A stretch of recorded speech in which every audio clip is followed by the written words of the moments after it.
Welcome to our channel. ఇప్పటివరకు మనం తెలంగాణ టెట్‌కు సంబంధించినటువంటి సైకాలజీలోని అన్ని చాప్టర్‌లపై ప్రాక్టీస్ బిట్లు ఇయడం జరిగింది. సో, ఆ వెరీ, వెరీ ఇంపార్టెంట్ క్వెషన్‌లన్నింటిని గూడా తప్పకుండా ప్రాక్టీస్ జేయండి. మీ ఎగ్జామ్‌కు 100% ఉపయోగపడతవి. అవన్నీ మన ఛానల్‌లో ఉన్నాయి గనక మన ఛానల్‌ని సబ్స్క్రైబ్ జేసి వాటిని జూడండి. మీ మిత్రులకు గూడా షేర్ జేయండి. దాంతో పాటు ఈరోజు ప్రీవియస్ పేపరు ఇంగ్లీష్‌కు సంబంధించినటువంటి అంటే సోషలు పేపర్‌లో వచ్చినటువంటి ఇంగ్లీష్ బిట్లని ఈరోజు మనం ప్రాక్టీస్ చేద్దాం. ఇది 24థ్ మే 2024 రోజు సెకండ్ షిఫ్ట్‌లో జరిగినటువంటి తెలంగాణ టెట్‌కి సంబంధించినటువంటి ముఖ్యమైనటువంటి ప్రశ్నలు. ఎక్స్‌ప్లనేషన్‌తో కూడా మనం చెప్పుకుందాం గనక స్కిప్ చేయకుండా చివరి వరకు చూడుర్రి. ఇలాంటి క్వెషన్‌లే రిపీట్ అయ్యేటువంటి అవకాశం ఉంటుంది. చాలా సార్లు అవే క్వెషన్‌లు కూడా రిపీట్ కావడం జరుగుతుంది. ఒక 15-20%. సో, తప్పకుండా వీటిని ఫాలో కండి. ఇక్కడ ఒక ప్యాసేజ్ ఇవ్వడం జరిగింది. దాని కింద 5 క్వెషన్‌లు 61 నుంచి 65 వరకు ప్యాసేజ్ కింద ఇచ్చినటువంటి క్వెషన్‌లు ఉన్నాయి. ఈ ప్యాసేజ్‌ని ఒకసారి చూడండి. దీన్ని స్పీడ్‌గా చెప్పుకుంటూ వెళ్దాం ప్యాసేజ్‌కి సంబంధించినటువంటిది. సో, క్వెషన్ నంబర్ 1 తీసుకుంటే the strait of all saints is now known as. The strait of all saints is now known as. So, మీరు ప్యాసేజ్ ఒకసారి చదివినే ఉంటారు గనక దాని నుంచి ఆన్సర్ చేయండి.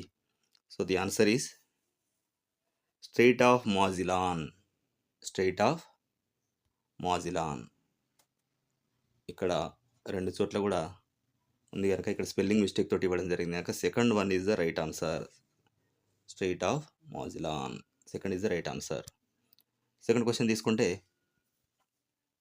As per the passage what is not correct in respect of Ferdinand మాజిలాన్.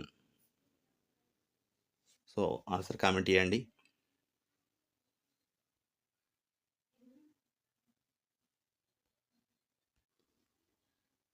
So, the answer is 62. The 4 is the right answer. He offered to serve the ఇక్కడ emperor Charles fifth of Spain. ఇది right answer. Question number 63 తీసుకుంటే when did Magellan set sail from Spain to prove that East Indies fell under the Spanish authority. So, answer ఇక్కడ comment చేయండి. So, third one is the right answer. September 20, 1519 అనేది ఇక్కడ right answer అవుతుంది. Next question number 64 తీసుకుంటే as per the Papal Decree of 1493, the countries involved in land assignment in the New World War. So, the answer is 1. Spain and Portugal. Question number 65 తీసుకుంటే on the basis of the passage, Ferdinand Magellan team proved that. Second is the right answer. The world is round with no precipice at the edge. So, question number 66 తీసుకుంటే ఇక్కడ నుంచి మరి grammar part start అవుతుంది. ఇక్కడ choose the correct option to complete the sentence. ఇక్కడ ఒక dialogue ఇవ్వడం జరిగింది. So, A and B dialogue. ఇక్కడ ఏ అంటుండు how can I help you. So, B ఏమంటుండు please give a couple of scissors, a tongs of scissors, a pair of scissors.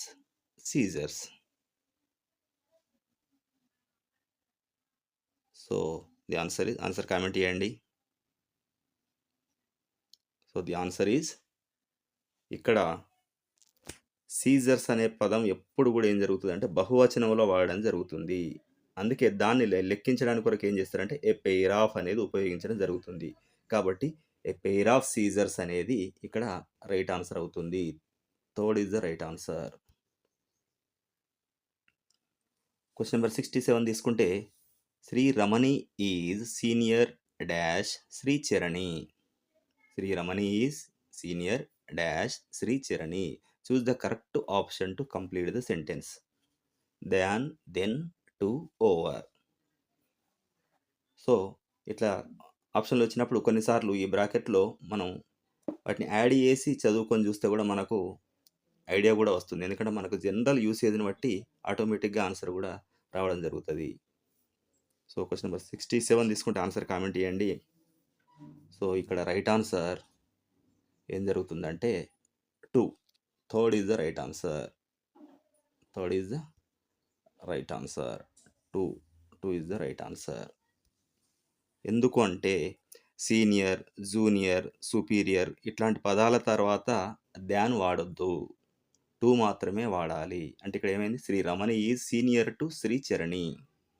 So, ఇలాంటి బిట్లు ఏవొచ్చినా కూడా మనం చేయగలుగుతాం. ఇప్పుడు ఓల్డ్ బిట్లు ప్రాక్టీస్ చేయడం వల్ల మనకొచ్చేటువంటి బెనిఫిట్ ఏందంటే, చాలా సార్లు గ్రామరు ఎగ్జాంపుల్ చేంజ్ అవుతుంటాయి గానీ, ఆ గ్రామర్ టాపిక్స్ అవే ఉంటాయి గనక, మనం డిఫరెంట్ ప్రాబ్లమ్స్ సాల్వ్ చేయడం వల్ల అలాంటి క్వెషన్‌లొచ్చినప్పుడు మనం ఆన్సర్ చేయడానికి అవకాశం ఉంటుంది. సో, క్వెషన్ నంబర్ 28 తీసుకుంటే క్వెషన్ నంబర్ 68 తీసుకుంటే the untimely rain has damaged the crops and to add insult to injury there is no minimum support price for the yield this year. The meaning of the expression add insult to injury అంటే ఇక్కడ add insult to injury అనే దానికి అర్థం ఏంటిది అంటే ఇక్కడ ఇది ఒక జాతీయం అన్నట్టు ఇది. To make a bad situation worse, to make a good situation better, to escape from the bad situation, to be happy. So ఇక్కడ రైట్ ఆన్సర్. సో ఇక్కడ fourth one is the to be happy అవుతుంది. కానీ answer is to make a bad situation worse అంటే ఉన్నదానికంటే మరింతగా నష్టం చేకూర్చు అన్నట్టు. అంటే ఇక్కడ ఏమైపోయిందంటే ఉన్న సమస్య చాలదన్నట్టు మరిన్ని కష్టాలు తోడవడం. మనం ఏమంటుంటే పుండు మీద కారం జల్లినట్టు అనేటువంటి ఒక తెలుగు సామెత ఉంటది. అసలే ఇక్కడ క్రాప్‌లు అనేటివి డ్యామేజ్ అయినాయంటే దానికి తోడు గవర్నమెంట్ సపోర్ట్ ప్రైస్ కూడా లేదు అని చెప్తుంది ఇక్కడ. సో, పుండు మీద కారాలు జల్లనట్టు ఇదే ఒక సమస్య ఉందంటే మరొక సమస్య వచ్చి యాడ్ అయింది అని గనక ఇక్కడ ఆన్సర్ ఏందంటే ఒకటోది అయితది. టు మేక్ బ్యాడ్ సిచ్యువేషన్ ఇంకా వర్స్. ఇది. క్వెషన్ నంబర్ 69 తీసుకుంటే choose the wrongly spelled word. ఇక్కడ ఇచ్చిన దాంట్లో స్పెల్లింగ్ తప్పు ఉన్నది ఏమిటి? సో, ఆన్సర్ కామెంట్ చేయండి.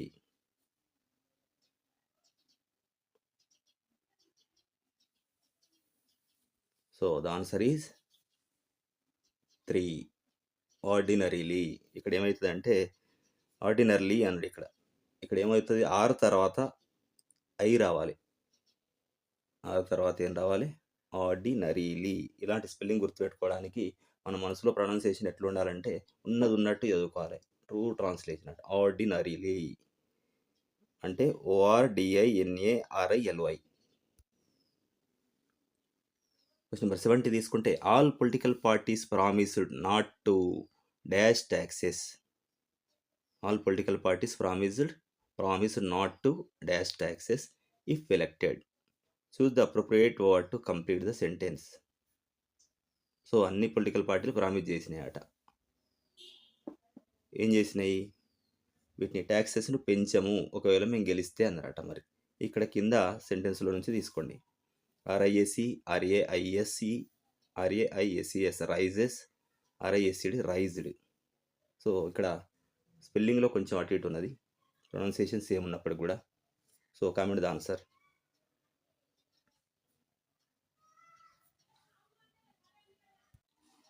సో, ఇక్కడ answer is second one is the right answer.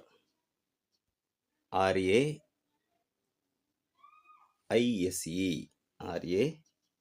RAISE raise అనేది కరెక్ట్ ఆన్సర్. ఎందుకంటే ఇక్కడ మనం తీసుకున్నట్టయితే RAISE రైజ్‌కు RISE రైజ్‌కు తేడా ఏందంటే ఈ RISE అంటే ఏంటిది? ఇది RISE ఒకటి, RAISE అనేది ఒకటి ఇక్కడ. ఇక్కడ ఫస్ట్‌ది ఎందుకు వాడతాం RISEని అంటే ఎప్పుడు గాని తనంతట తానే పెరిగినట్లయితే దాన్ని RISE రైజ్ అంటాం. మరి ఇక్కడ రైజ్ అంటే ఏమున్నది? ప్రభుత్వం పన్నుల్ని పెంచడము అంటుంది ఇక్కడ. సరే ఇంకొకరు పెంచడము అని అంటుంది గనక ఇది RAISE అవుతుంది. సో, ఇక్కడ ప్రభుత్వం అనేటువంటిది గనక ఇది ప్రభుత్వం గురించి మాట్లాడుతున్నాం గనక ప్రభుత్వం వాళ్ళు పెంచము మేము పన్నులు అంటుండు కనుక ఆర్ఏఐఎస్సి రైట్ ఆన్సర్. ఎవరికి వారు విరగడం అయితే ఆర్ఐఎస్సి అవుతుంది. సో క్వశ్చన్ నెంబర్ 71 తీసుకుంటే choose the correct option in which the jumbled words are order. ఇక్కడ జంబుల్డ్ వర్డ్స్ ఇవ్వడం జరిగింది. Floods, the recent, rise, caused, prize. So దీన్ని కరెక్ట్ ఆర్డర్లో పెట్టండి అంటారు ఇక్కడ. సో ఈజీగానే ఉంటుంది కనుక ఆన్సర్ కామెంట్ చేయండి.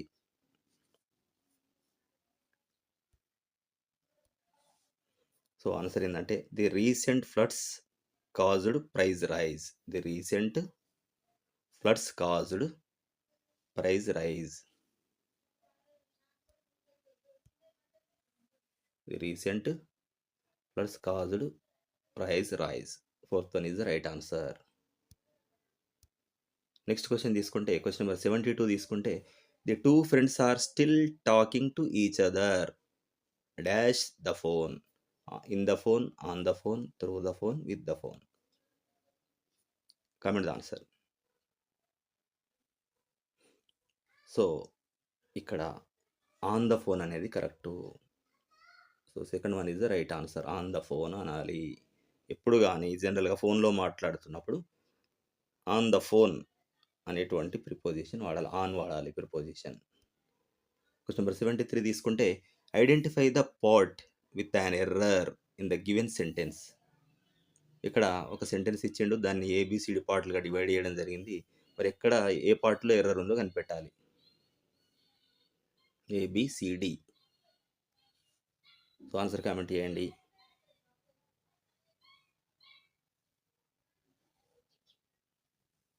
సో ఇక్కడ సిలో తప్పు ఉన్నది. సిలో తప్పు ఉన్నది. ఇక్కడ ఎనఫ్ కైండ్ కాదు, కైండ్ ఎనఫ్ అని వాడాలి ఎప్పుడు కానీ. ఇక్కడ కైండ్ అనేది విశేషణం ఇక్కడ, అంటే అడ్జెక్టివ్. ఈ అడ్జెక్టివ్ తర్వాతనే ఎనఫ్ రావాలి, అంటే కైండ్ ఎనఫ్ అనాలి, ఎనఫ్ కైండ్ కాదు. క్వశ్చన్ నెంబర్ 74 తీసుకుంటే the sister said to her younger brother.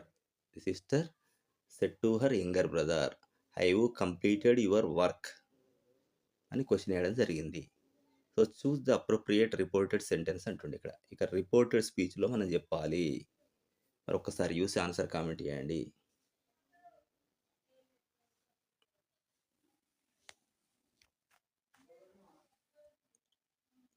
So ఇక్కడ answer 1 is the right answer. The sister asked her younger brother if he had completed his work. If he had completed his work అంటుండు. ఎందుకంటే ఇక్కడ జనరల్గా ఒక ప్రశ్నార్థక వాక్యం వచ్చింది అన్నప్పుడు have you అని వచ్చింది. ఇక్కడ ప్రశ్నార్థక వాక్యం ఏమొచ్చింది? హ్యావ్ యూ అనేటువంటి ప్రశ్నార్థక వాక్యం వచ్చింది. మరి దీన్ని ఇండైరెక్ట్లోకి మార్చేటప్పుడు ఎప్పుడు వస్తుంది అంటే, ఒక ప్రశ్నార్థక వాక్యం హ్యావ్ యూ వచ్చిందంటే దాన్ని ఇండైరెక్ట్లోకి మార్చాలంటే ఇఫ్ లేదా వెదర్ అని వాడాలి. అందుకే ఇక్కడ ఇఫ్ వాడాడు. సో ఇఫ్ లేదా వెదర్ అని రావాలి. మరియు దీంతో పాటు టెన్స్ కూడా మారుతుంది. హ్యావ్ ఓ ఏమవుతుంది? హ్యాడ్ అవుతుంది. హ్యావ్ ఓ హ్యాడ్ అయింది. సో ఈ హ్యావ్ ఓ హ్యాడ్ అయింది. మరి క్వశ్చన్ మార్క్ ఇక్కడ ఉంది కనుక ఇఫ్ లేదా వెదర్ అనేది యాడ్ చేసుకోవాలి. సో ఇది ఆన్సర్. క్వశ్చన్ నెంబర్ 75 తీసుకుంటే she'll never tolerate such non sense. Choose the correct question tag అంటుండే ఇక్కడ. She will never, question tag నుంచి కంపల్సరీ ఒక క్వశ్చన్ వస్తుంది, ప్రతి క్వశ్చన్ పేపర్లో కనబడుతుంది. She will never tolerate such non sense. ఇక్కడ కరెక్ట్ క్వశ్చన్ ట్యాగ్ ఏంటి అంటుండు, ఆన్సర్ కామెంట్ చేయండి.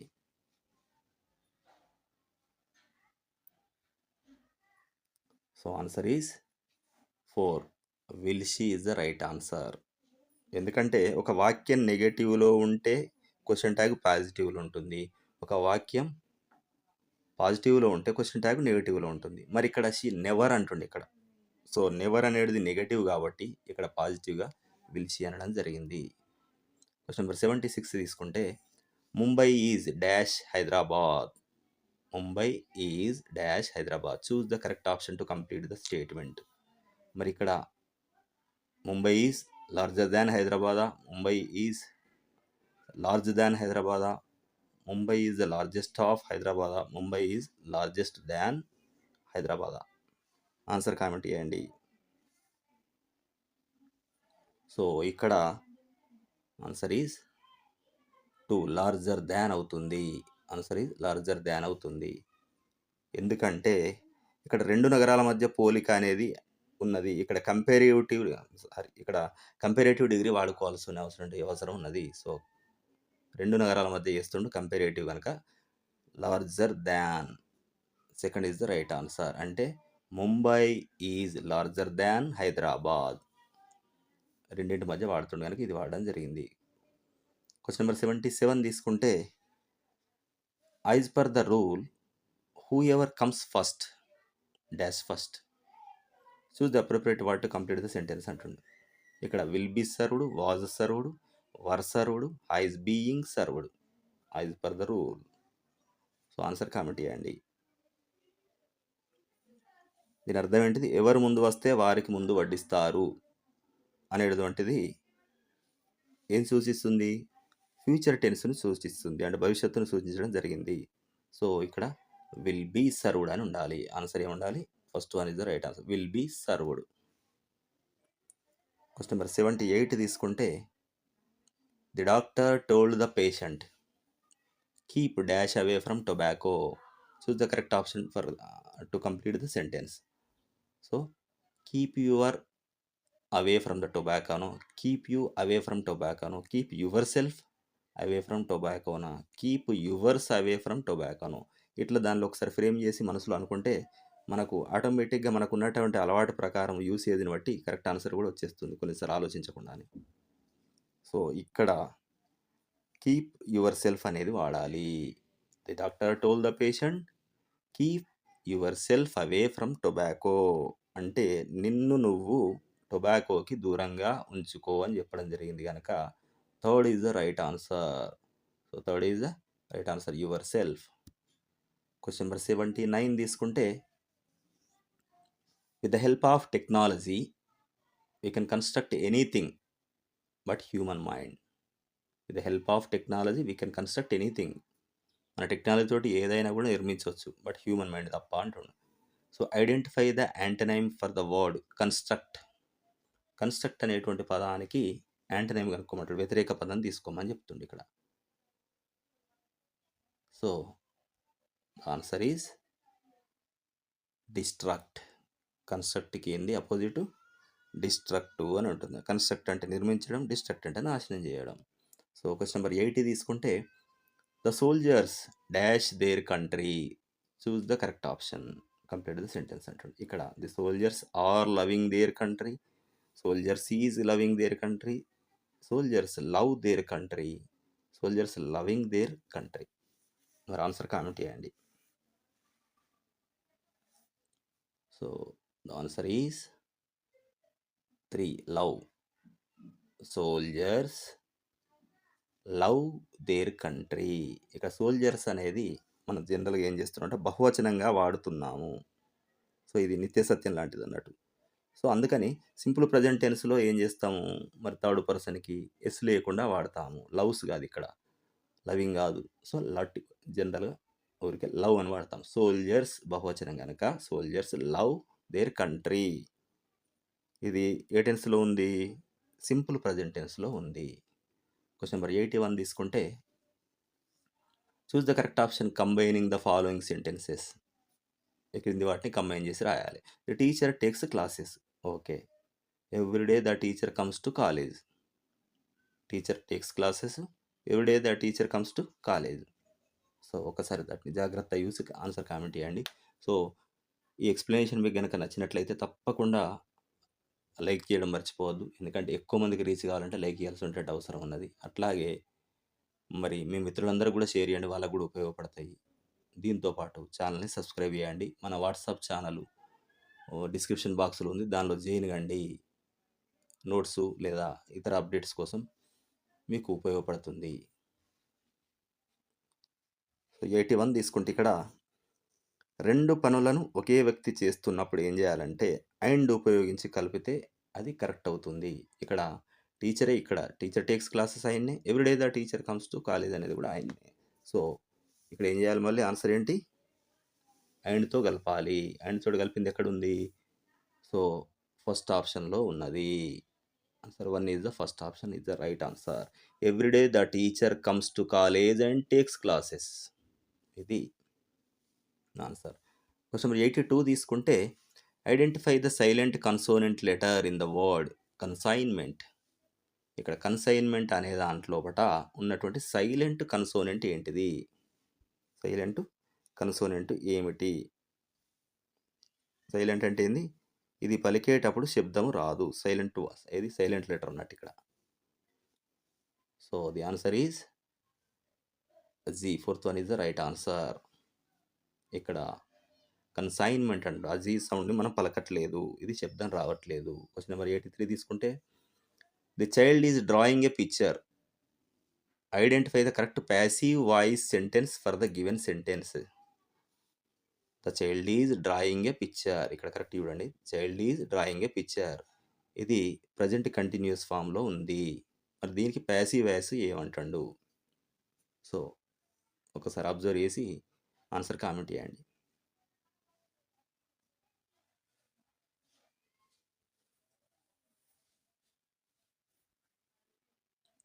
So the answer is a picture is being drawn by a child. So second one is the right answer. A picture is being drawn by the child. అంటే ఇక్కడ ఏం చేస్తున్నాం మనం? Present continuous లోపల ఉన్నప్పుడు is drawing అని ఉంటే దాన్ని ప్యాసివ్ వాయిస్ లోపల ఏం కావాలి? బీయింగ్ యాడ్ చేయాలి దానికి. సో ఈజ్ బీయింగ్ డ్రాన్ అనాలి. ఎట్లా వర్బ్ 3 వాడతాం. సో ఈజ్ డ్రాయింగ్ అన్న దాన్ని ఏం చేయాలి? ఈజ్ ఇక్కడ ఏమన్నాడు? ఈజ్ డ్రాయింగ్ అన్నాడు. ఒకసారి చూడండి. ఇక్కడ చైల్డ్ ఈజ్ డ్రాయింగ్ అన్నట్టు ఈజ్ పక్కన బీయింగ్ పెట్టాలి. తర్వాత వర్బ్ 3 ఏమన్నాడు? డ్రాన్ వాడాలి ఇక్కడ. So the picture is being drawn by the child. Question number 84 తీసుకుంటే mount Everest is the highest peak in dash. Choose the correct option. The Himalayas, A Himalayas, and Himalayas, Himalayas. So the answer is 1. The Himalayas అని వాడాలి. ఎందుకంటే ఎప్పుడైనా కూడా ఇక్కడ పర్వత శ్రేణుల పేర్లకు ముందు దా వాడడమే కరెక్టు. సో డెఫినెట్ ఆర్టికల్ దా వాడాలి ఇక్కడ. So mount Everest is the highest peak in the Himalayas is the right answer. Question number 85. A teacher ask the students be attentive to the audio and answer the question given. So teacher ఏమంటుండు? స్టూడెంట్ని అడగడం జరుగుతుంది. Be attentive to the audio and answer the question given. So audio బాగా విని answer చేయమని చెప్తుండు. So it is primarily a dash activity. మరి ఇది ఏ యాక్టివిటీ అంటారు ఇక్కడ చూడండి. ప్రైమరీలీ ఏ యాక్టివిటీ. సో మనకు తెలిసిపోతుంది ఇది listening activity. First one is the right answer. Listening is the right answer. ఎందుకంటే ఆడియో విని సమాధానం చెప్పడం అంటున్నా కనుక మరి ఇది ఎటువంటి స్కిల్? లిజనింగ్ స్కిల్, వినేటువంటి నైపుణ్యాన్ని పరీక్షించేటువంటి యాక్టివిటీ అవుతుంది. క్వశ్చన్ నెంబర్ 86 తీసుకుంటే this specific language disability effects the reading and related language based processing skills. The specific language disability. ఇక్కడ ఒక లాంగ్వేజ్ డిజేబిలిటీ ఇవ్వడం జరిగింది. మరి అది దేన్ని ఎఫెక్ట్ చేస్తుంది? రీడింగ్ని మరియు రిలేటెడ్ లాంగ్వేజ్ బేస్డ్ ప్రాసెసింగ్ స్కిల్స్ని కూడా వేయడం జరుగుతుంది. సో ఇక్కడ చూడండి. Dyspraxia, dyslexia, dysgraphia, dyscalculia. So the answer is 2. Dyslexia. Dyslexia అంటే చదవడం లోపల ఇబ్బందులు కనుక ఉంటే దాన్ని డిస్లెక్సియా అనడం జరుగుతుంది. క్వశ్చన్ నెంబర్ 87 తీసుకుంటే identify the formative assessment tool for assessing English at secondary level as per the Telangana state board. So ఇక్కడ మెథడ్ స్టార్ట్ అయింది మళ్ళీ. సో ఐడెంటిఫై ద, మనకి ఇంతకుముందు మెథడ్ స్టార్ట్ అయినట్టుంది. Okay, identify the formative assessment tool. మరి formative assessment టూల్ని ఏంటో చెప్పండి అంటుండే. ఎందుకు? Assessing English at secondary level as per Telangana state board ప్రకారం. మరి కింది వాటిల్లో దేన్ని యూజ్ చేస్తారు ఫార్మేటివ్ అసెస్మెంట్లో? సో ఇక్కడ ఏముంది? Project work is the right answer. Project work is the right answer. So project వర్క్ని మనము ఈ స్కూల్ లెవెల్ లోపట ఈ సిసిఈలో ఫార్మేటివ్ అసెస్మెంట్కి ఒక టూల్గా వాడడం జరుగుతుంది. 88 తీసుకుంటే the following one is a characteristics of an effective text book. ఒక ఎఫెక్టివ్ టెక్స్ట్ బుక్ ఉండాల్సినటువంటి మంచి లక్షణాల్లో కిందిది ఏది అంటుంది ఇక్కడ. చూడండి, ఆన్సర్ కామెంట్ చేయండి.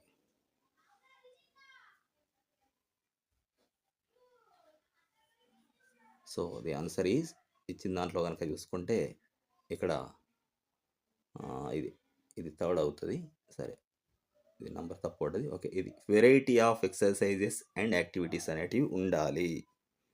ఇలాంటివి ఉన్నప్పుడే అది విద్యార్థులకు చాలా ఉపయోగకరంగా ఉంటుంది. దాన్ని మంచి పాఠ్యపుస్తకంగా చెప్పుకోవచ్చు.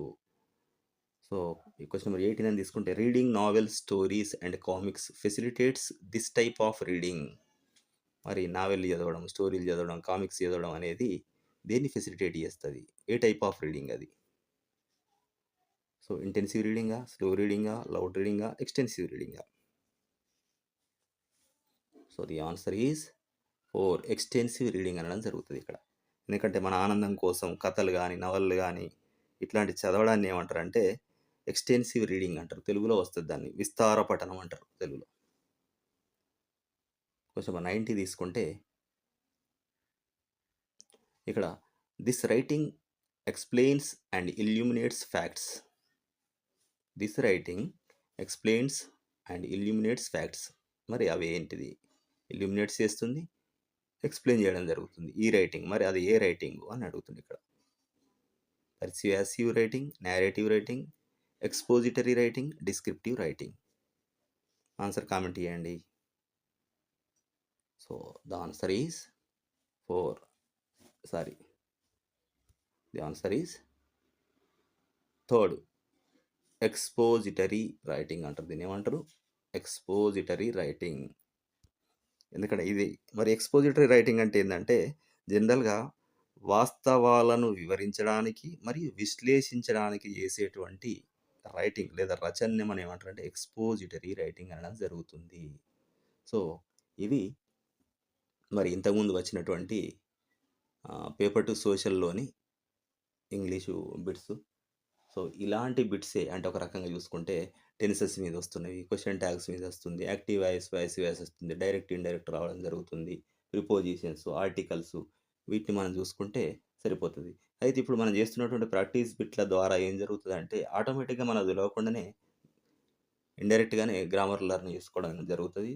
అవే టైప్ క్వశ్చన్లు రావచ్చు, కొన్నిసార్లు అవే వచ్చినా ఆశ్చర్యపోనక్కర్లేదు, ఎందుకంటే చాలాసార్లు అట్లా కూడా రిపీట్ అవుతున్నవి. సో ఇవన్నీ మీకు తప్పకుండా యూజ్ అవుతాయి అనుకుంటున్నాం. మీ ఫ్రెండ్స్ అందరూ కూడా షేర్ చేయండి, మన వాట్సాప్ గ్రూప్లో జాయిన్ కండి. Thank you very much.